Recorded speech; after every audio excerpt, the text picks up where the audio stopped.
आज के हमारी वीडियो का टॉपिक है अपर्चर। तो अपर्चर का कैमरे में रोल क्या है एंड अपर्चर को चेंज करने से हमारे फोटो में क्या इफेक्ट आते हैं, आज हम ये देखेंगे। तो अगर आपने ये वीडियो पूरा ध्यान से देखा तो आपको अपर्चर को समझने के लिए दूसरे वीडियो को देखने की जरूरत नहीं रहेगी, क्योंकि मैंने इस वीडियो में बहुत ही सिंपल लैंग्वेज विथ एनिमेशन से समझाया है। आपको सीखने के लिए बहुत ही इजी रहेगा, लेकिन वीडियो आपको पूरा एंड तक देखना होगा। Hello and welcome back to my YouTube channel. My name is Dharmesh. तो चलिए बिना टाइम गवाए शुरू करते हैं आज का ये न्यू टॉपिक।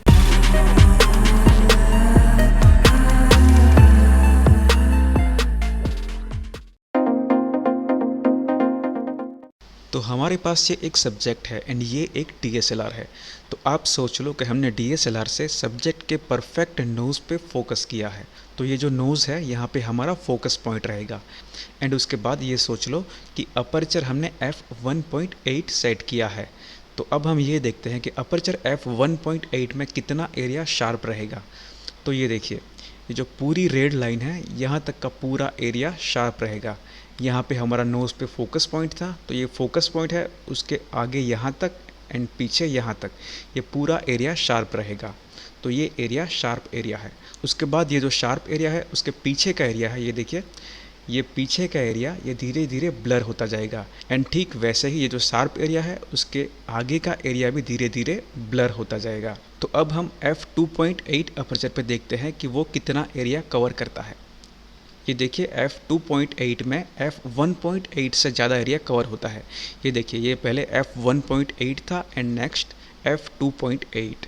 ओके, तो ठीक वैसे ही अगर अपर्चर f5.6 है तो उससे ज़्यादा एरिया कवर होगा। एंड ठीक वैसे ही अपर्चर f8.0 है तो उससे भी ज़्यादा एरिया कवर होगा।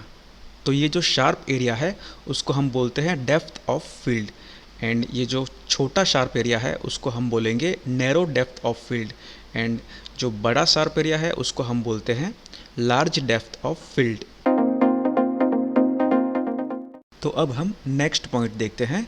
तो ये हमारा सब्जेक्ट है, उसके बाद ये हमारा डीएसएलआर, एंड उसके बाद हमने नोज़ पे फोकस किया है तो नोज़ पे फोकस पॉइंट रहेगा। एंड उसके बाद अपर्चर वही f1.8 है। तो अब जो मैं बात कर रहा हूँ वो थोड़ा ध्यान से सुनना।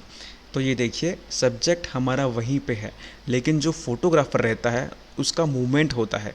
तो अब देखते हैं, ये डीएसएलआर थोड़ा हम आगे ले जाते हैं तो अपर्चर में क्या चेंज आता है वो हम देखते हैं। तो ये देखिए, डीएसएलआर को जैसे हम आगे लेके आए वैसे ही अपर्चर का शार्प एरिया कम हुआ।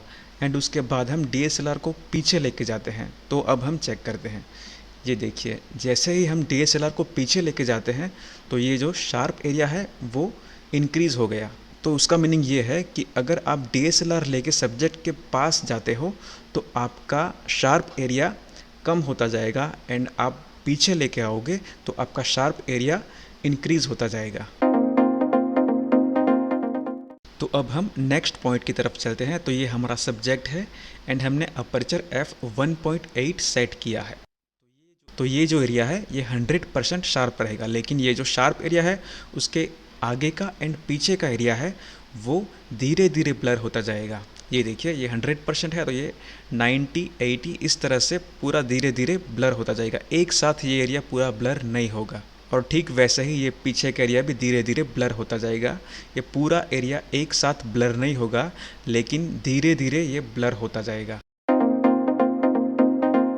तो अब हम लास्ट पॉइंट देखते हैं। तो ये देखिए, ये जो सारे नंबर्स है ये अपर्चर नंबर है। तो आप देख सकते हो ये जो अपर्चर नंबर है धीरे धीरे इंक्रीज़ हो रहे हैं।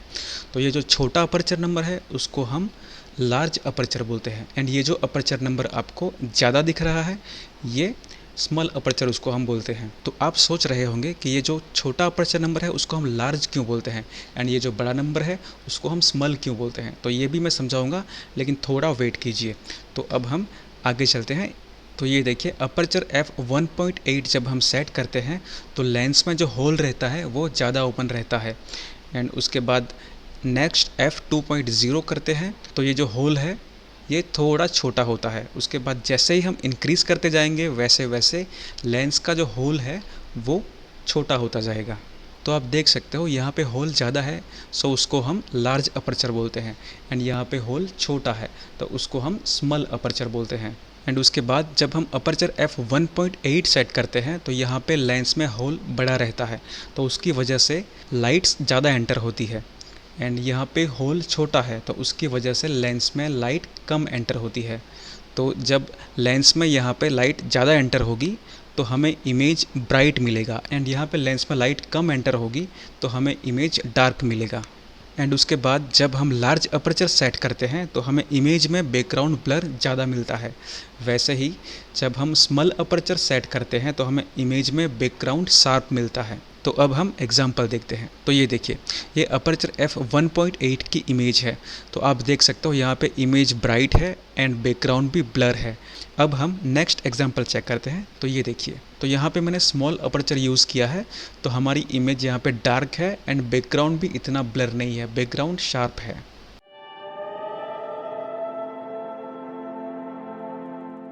अगर ये वीडियो आपको अच्छा लगा तो please like, share and subscribe कर देना। Thank you.